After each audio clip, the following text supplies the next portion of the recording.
좀 급하게 수락을 하게 되었습니다. 그래서 제목을 지어보니까 그 선교지에서 위기관리에 대해서 좀 같이 보려고 해요. 그래서 선교의 상황들에서 이런 여러 가지 상황들이 있고, 그리고 이러한 상황들이 일어났을 때 우리가 어떻게 대처해야 되는지 좀 그런 부분들에 대해서 살펴보기를 원합니다. 첫 번째, 그 위기란 무엇인가 라는 부분이 있어요.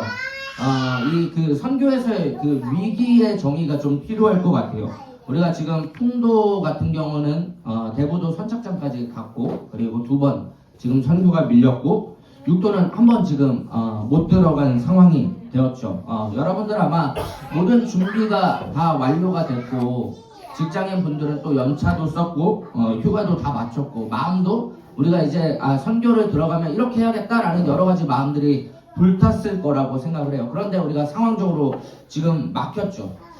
이 상황에 우리가 여러 가지 질문을 해보게 됩니다. 여러 가지 각자의 질문들을 던져보게 되는데, 하나님의 뜻이 어디에 있을까 생각을 해보기도 하고, 하나님의 뜻이 아니었을까? 혹은 우리가 뭘 잘못하지 않았나? 라는 생각도 하고, 우리가 좀 준비가 덜 됐나 생각을 하시는 분들도 있었을 것 같아요. 그런데 이런 그 위기 상황에서의 섣부른 판단은 자칫하면은 그 분열로 이어질 수 있습니다. 우리가 그 선교가 밀리는 부분에 있어서는 하나님의 계획 안에 있고 하나님만 정답을 아시기 때문에 우리가 이 부분들을 두고 하나님 앞에 겸손하게 기도하는 태도가 필요할 거라고 생각을 해요. 인간의 그 입장에서는 우리의 계획이 틀어졌죠. 인간의 입장에서 우리에게는 위기입니다. 그러나 하나님의 입장에서는 아니죠. 오늘 이사야 55장 8절에서 9절인데요. 제가 8절 읽을 테니까 여러분들이 9절 읽어주시면 감사하겠습니다. 이는 내 생각이 너희의 생각과 다르며 내 길은 너희의 길과 다름이니라. 여호와의 말씀이니라. 이는 하늘이 땅보다 높음같이 내 길은 너희의 길보다 높으며 내 생각은 너희의 생각보다 높음이니라. 아멘. 우리의 그 입장, 인간적인 입장에서는 위기죠. 우리가 통제력을 잃은 상태이기 때문에, 계획이 무너진 상태이기 때문에. 그러나 하나님의 입장에서는 위기가 아닐 거라고 생각을 합니다. 이 시간을 통해서 하나님의 뜻이 더욱더 명확해지는 시간이라고 생각을 해요. 우리의 그 생각한 방식과 방법들이 다 깨지고요. 하나님의 방법만 드러나고 있는 시간이 바로 지금의 시간이라고 생각을 합니다. 선교에서 위기가 무엇입니까? 우리가 생각할 때는 그 사람의 계획과 구조와 기대가 더 이상 작동하지 않는 상태를 우리가 위기라고 여겨요. 우리가 계획했던 전략들이 한계에 부딪혔을 때 그걸 우리의 위기라고 생각을 하죠. 그런데 인간 중심의 생각이죠. 지금 시간이 어떤 시간입니까? 하나님께서 방향을 바꾸시는 전환점이죠. 그리고 우리에게 또 새로운 방향과 순종이 요구되는 순간이에요. 선교에서 위기라는 것이 무엇이냐면 주도권이 이동하는 거죠. 우리가 그동안 주도권을 잡고 하나님께 기도하면서 나아갔지만 지금 이 시간 가운데는 이 위기를 맞이해서 주도권을 하나님께 완전히 드리는 시간이라고 생각을 합니다. 두 번째, 그 위기 앞에 나타나는 잘못된 반응들이 있어요. 영적 책임론입니다.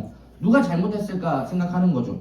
요한복음 9장 2절에 보면요. 제자들이 물어 이르되 라비여, 이 사람이 맹인으로 난 것이 누구의 죄로 인함이니까? 자기니까 그의 부모니까?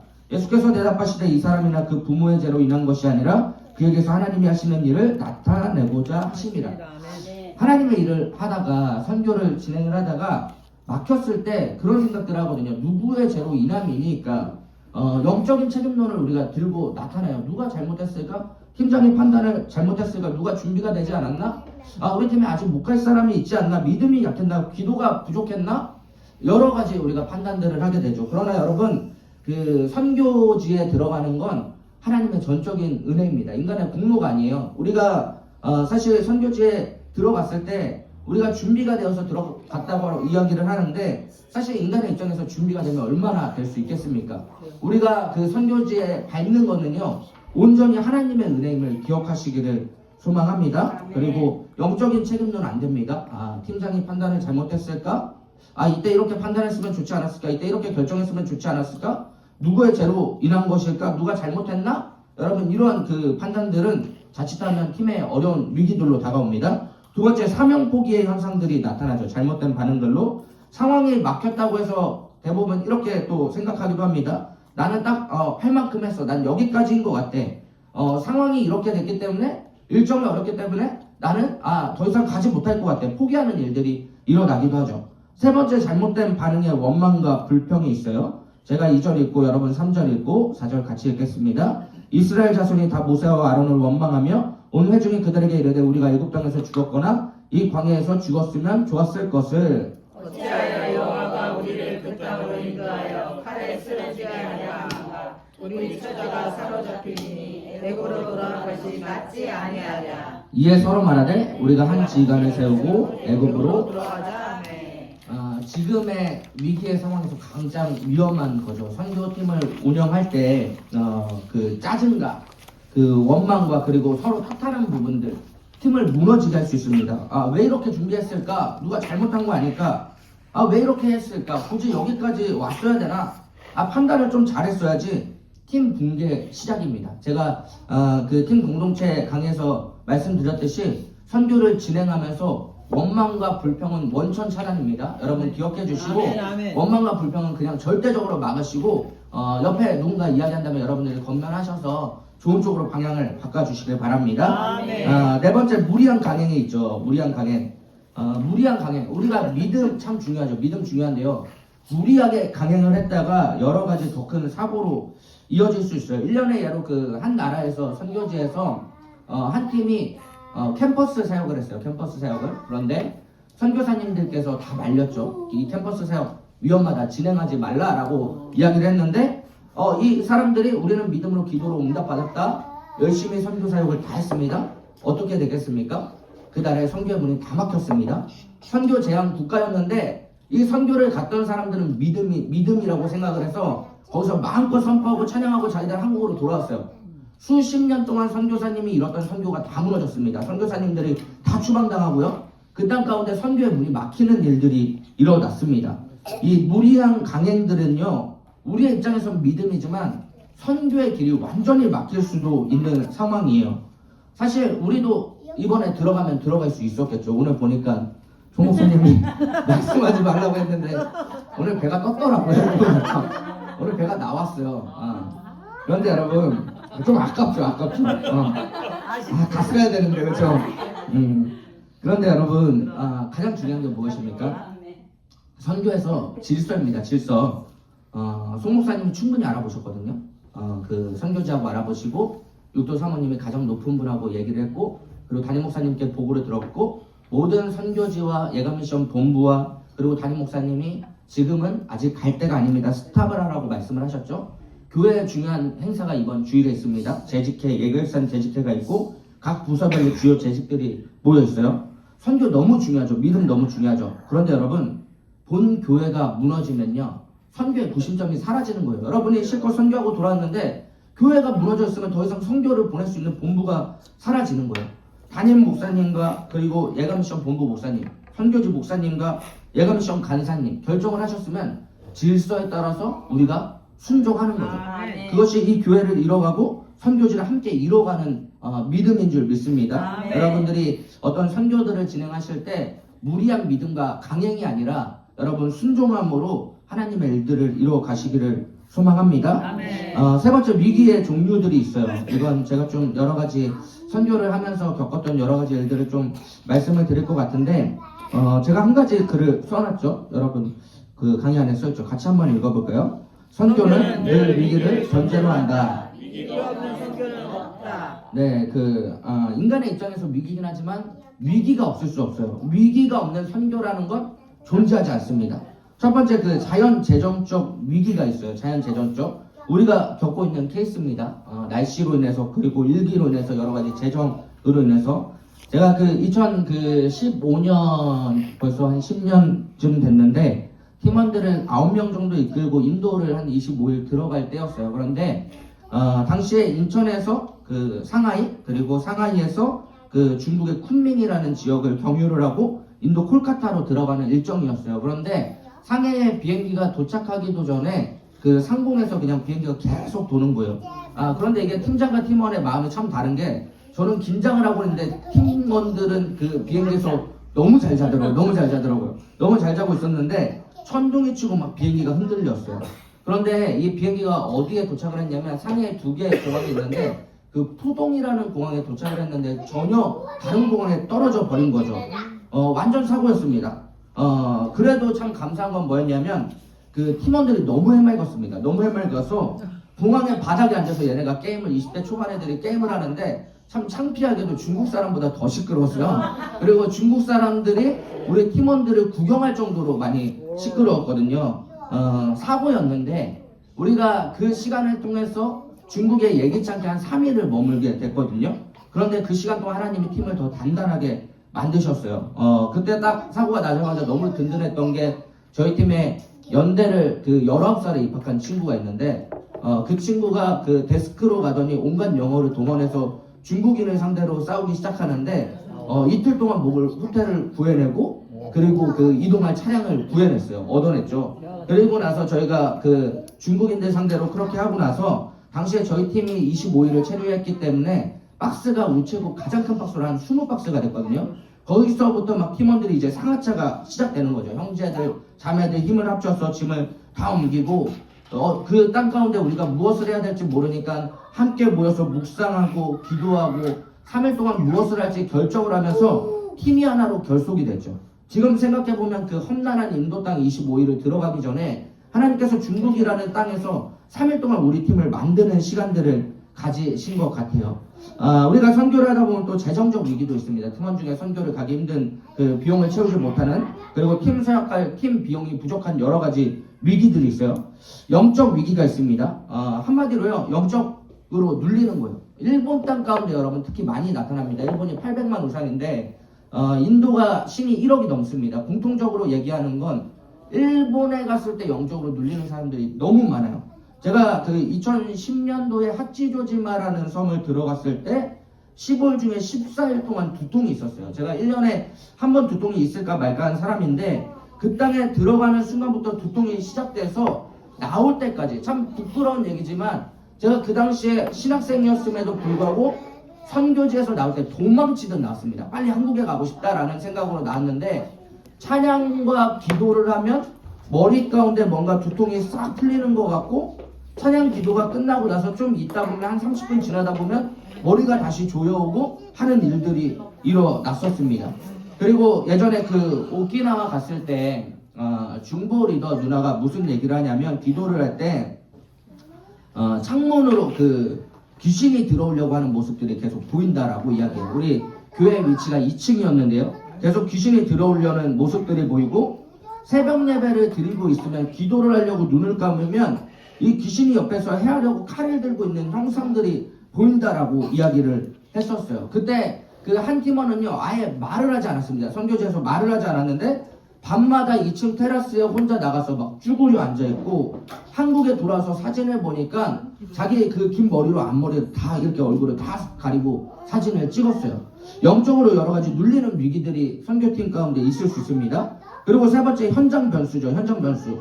일정이 갑자기 바뀌거나 계획했던 사역이 취소됩니다. 준비했던 사역의 방향이 완전히 바뀌어요. 완전히 바뀔 때가 있어요. 제가 예전에 일본에 갔을 때 어떤 일들이 있었냐면 제가 예배 리더였는데 그 신방을 하려고 차를 타면요 선교사님이 뭐라고 말씀을 하시냐면 이제 신방하는 장소에 3분 뒤에 도착하니까 예배 콘티 완성하세요 라고 이야기를 하시는 거예요. 너무 스트레스를 받는 거예요. 처음에 도착을 했는데 그 도착을 하자마자 주일 예배를 갑자기 인도하라고 말씀을 하시고 그리고 신방을 가는데 한 30분 주신 것도 아니고 이동하는 차에서 3분 동안 찬양 콘티를 짜라고 말씀을 하시는 거죠. 그런데 그게 한 일주일쯤 지났을 때는 이제 몸에 완전히 익어가지고 한 3분만 그 시간을 주셔도 콘티를 짜고 예배를 인도했던 것 같습니다. 여러 가지 현장의 변수가 있어요. 저도 그 인도에 갔을 때 한 번은 그 렌트카 기사가 저희 짐을 실어놓고 완전히 사라져 버렸거든요. 원래 렌트카 기사들이 인도에서 고급 직업이라 그렇지 않은데 유적지를 보고 나왔더니 완전히 사라져서 큰일 났다 이거 대사관에 보고해야 되나? 그리고 본부에 보고하고 한국으로 귀국해야 되나? 라고 생각을 했는데 다행히 우리 팀원 중에 팀원들을 찍으려고 사진을 찍었는데 거기에 그 인도 기사가 걸린 거죠.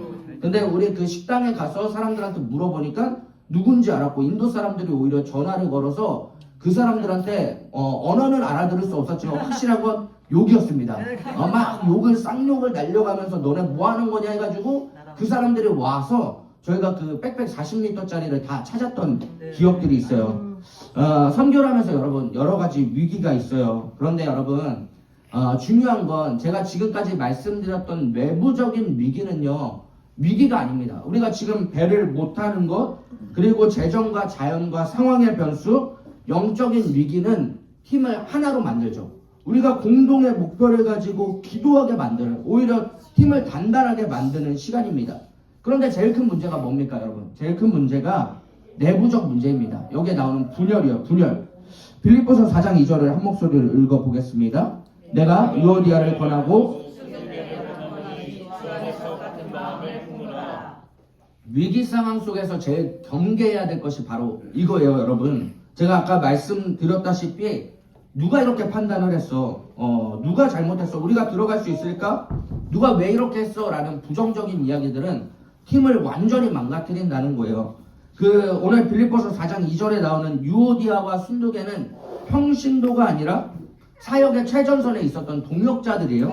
그런데 하나님의 사명을 감당하면서 서로 의견이 달라서 분열이 생겼다는 거예요. 불평과 불만이 나오고 하나님께 칭찬받던 빌립보 교회가 이 분열로 말미암아 무너질 뻔한 유일한 사건이었다라고 이야기를 합니다. 내부적 위기가 우리에게 위기지 외부적 위기는 위기가 아닙니다. 지금 우리에게 다가오는 배를 언제 탈까? 재정이 부족하다. 영적으로 여러 가지 위기를 겪는다. 여러분, 이것들은 우리를 오히려 하나로 만들게 합니다. 그러나 내부적 분열이요, 여러분, 이것만큼은 지금 시간들 가운데 절대적으로 경계하시고, 다시 한번 말씀드리지만 원망과 불평은 원천 차단입니다. 아멘. 여러분들이 팀의 분위기를 그렇게 함께 만들어 가시기를 소망합니다. 아멘. 여러 가지 위기 상황들을 봤고요. 위기 상황 대처법을 좀 보려고 해요. 첫 번째 위기 상황 대처법은 즉시 대안을 내는 게 아니에요. 인간의 지혜가 아닙니다. 즉시 예배입니다. 우리가 감사하게 목요일에 배가 뜨지 못한다는 이야기를 들었지만 참 감사했던 건 우리 송현 목사님과 현재 팀장님 두 분이 그래도 우리가 모여서 기도합시다. 저는 이 말이 너무나 감사했어요. 즉시적으로 우리가 멈추고 대안을 짜는 것이 아니라 예배하는 거죠. 예배하는 거. 통도팀이 선착장에서 통제됐다는 이야기를 들었을 때 가장 먼저 했던 게 모여서 감사 예배를 드렸던 거예요.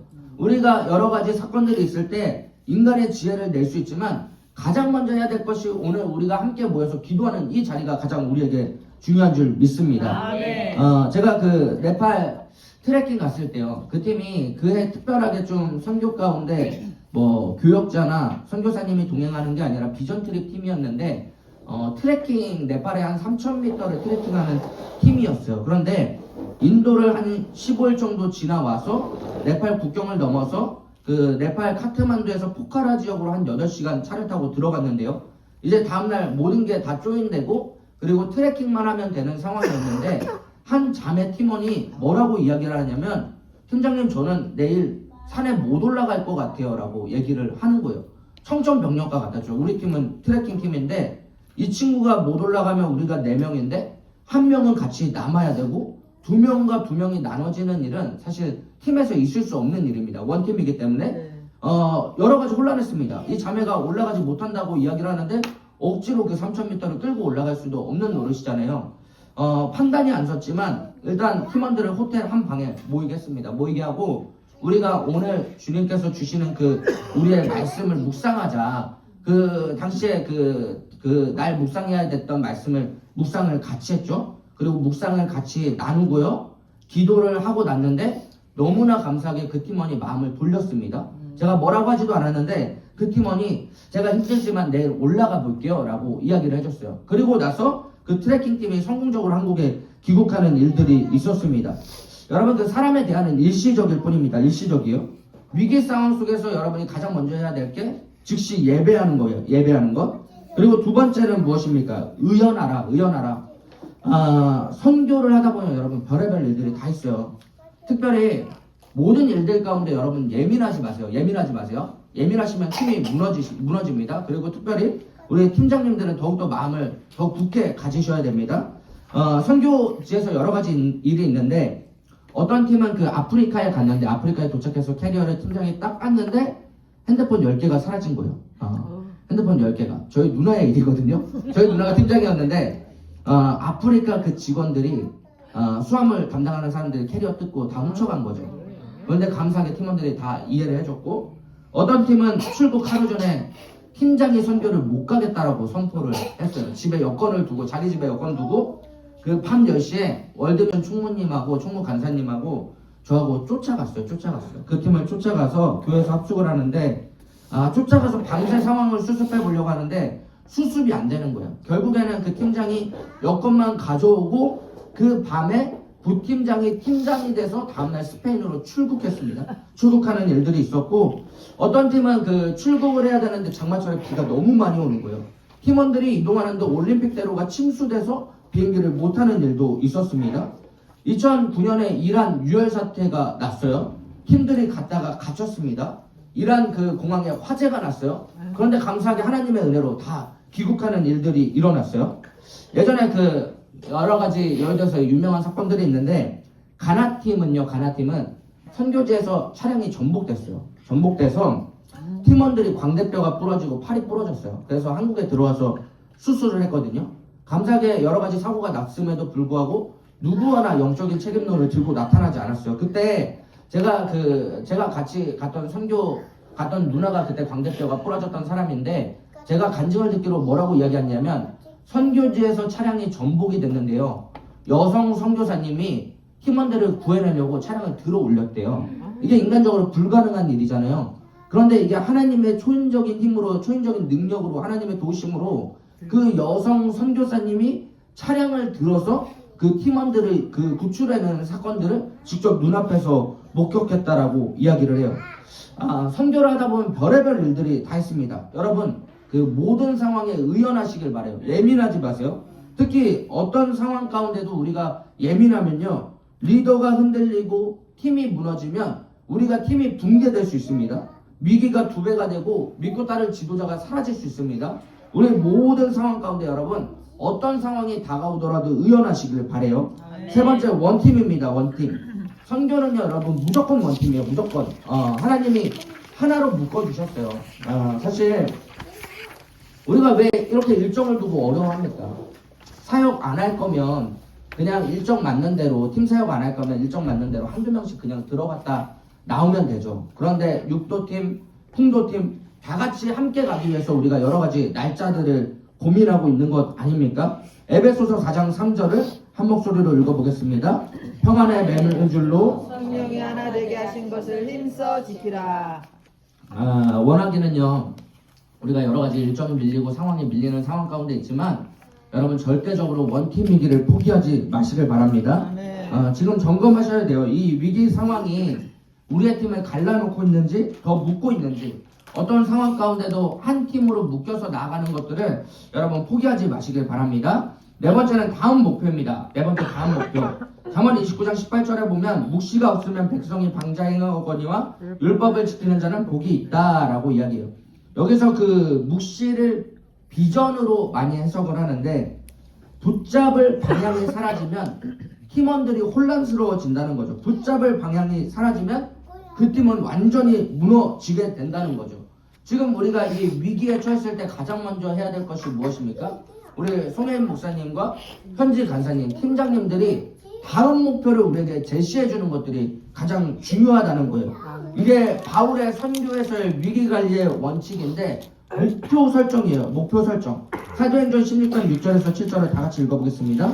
성령이 아시아에서 말씀을 전하지 못하게 하시거늘 그들이 브리기아와 갈라디아 땅으로 다녀가 이르러 비두니아로 가기가 있으되 내게 영이 허락하지 아니하시는지라. 선교에서 가장 중요한 건 다음 목표입니다. 여러분, 우리가 위기 상황을 만났을 때 다음 목표가 제시되어야 합니다. 사도 바울은 아시아로 가려다가 성령의 뜻에 따라서 모든 것들이 막혔죠. 사도 바울이 그 자리에 머물러서 이게 왜 막혔을까, 문제가 뭘까 오래 생각하지 않았어요. 다음 목표를 설정했어요. 그리고 그럼 지금 하나님의 뜻이 어디에 있지, 내가 무엇을 해야 되지 하고 마게도냐로 바로 나아갔다는 거죠. 지금의 상황에 문제만 빠져있으면 우리가 다음 하나님의 뜻을 분별하기가 쉽지 않습니다. 그래서 다시 한번 권면드리지만, 우리 팀장님, 두 분의 팀장님들이 너무 잘하고 계시지만 지금의 위기 상황에서 여러분들이 가장 먼저 해주셔야 될 건 팀에게 다음 목표를 설정해 주시는 겁니다. 다음 목표를 바라보고 함께 기도하고 팀이 하나 되는 시간 되기를 소망합니다. 네, 예전부터 제가 들었던 말이 있어요. 하치조지마 미야케지마라는 섬을 들어갈 때 일인데 그 섬 선교는 하나님이 허락하시지 않으면 들어갈 수 없다라는 말이 있어요. 그 하치조지마라는 섬은 도쿄에서 배를 타고 한 10시간 들어가는데요. 10시간 배를 타고 들어갔다가 풍랑이 일어서 배가 정박하지 못해서 10시간 배를 다시 타고 나오는 팀원들이 수두룩했습니다. 이 섬 선교는요, 하나님의 특별한 은혜예요. 우리가 하나님 앞에 간구하면서 이 은혜를 우리가 얻기를 간구해야 될 줄을 믿습니다. 하나님께서 우리에게 언제 그 시간들을 허락하실지 모르겠습니다. 그런데 하나님의 완벽한 계획 속에 우리를 인도하고 계신 줄 믿습니다. 섬 선교뿐만 아니라 선교를 갈 수 있는 것 여러분 은혜입니다. 여러분들이 선택하고 이 자리에 있는 것 같지만 이 선교를 간다는 거 하나님의 선택이 없으면 절대 갈 수 없어요.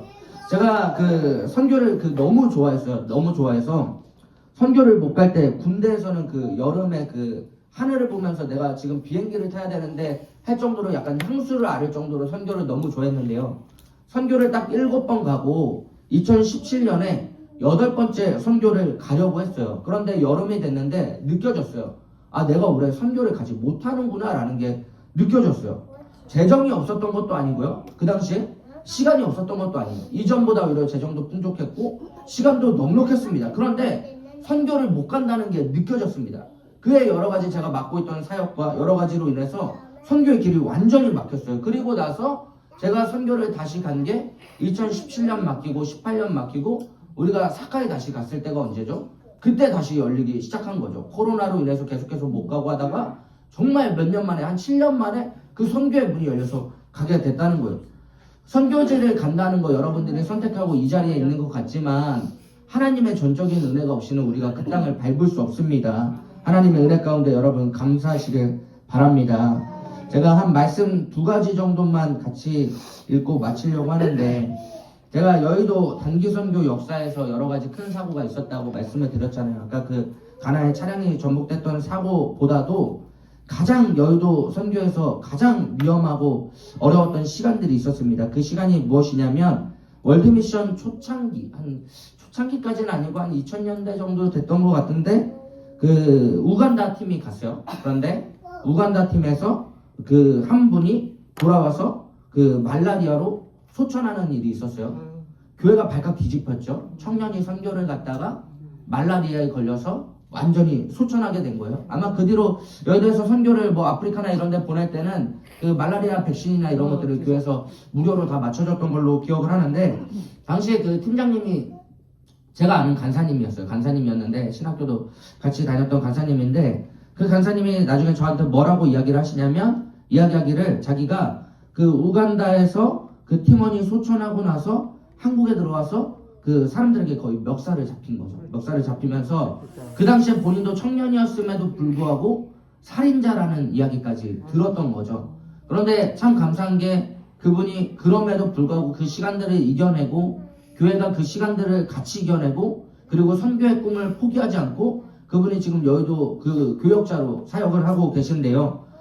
여러 가지 선교에서 여러 가지 별의별 어려운 일들이 있죠. 그런데 우리가 왜 이렇게까지 선교를 합니까? 왜 우리가 어려운 상황 가운데 포기하지 않습니까? 우리 예가미션 본부의 말씀인데요. 시편 22편 27절에서 28절을 다 같이 읽어보겠습니다. 땅의 모든 끝이 여호와를 기억하고 돌아오며 모든 나라의 모든 족속이 제 앞에 예배하리니 나라는 여호와의 것이요 여호와는 모든 나라의 주제이시로다. 네, 이 말씀 때문입니다. 땅끝까지 복음이 전파되어야 또 주님께서 이 땅에 오시리라 말씀하셨고 우리가 마지막 때에 모든 나라의 모든 족속이 주의 앞에 예배하는 것들을 바라보면서 온 열방 가운데 여호와께서 모든 나라의 주제심이로다 선포하기 위해서 우리가 그 땅을 밟는 거죠. 여기에 사실 작년 사카이 팀 계시고 팀장님 계시지만 그 여러 가지 사실 관계적 어려움 있었던 것 사실이에요. 다 알고 계실 거예요. 우리 교회 모든 분들이 알고 계실 건데 그런데 저는 그 마지막 날에 그 모리타 요리 사모님께서 말씀하셨던 그 말이 제 귀에서 떠나질 않아요. 뭐라고 말씀을 하셨냐면 공항에 출국하기 전에 우리가 교회에 모여서 원으로 그리고 기도를 할 때 성전 이전을 앞두고 선교팀이 와서 영적으로 함께 이 모든 일들을 감당해주지 않으셨더라면 저희는 완전히 무너졌을 거예요 라고 말씀을 하셨어요.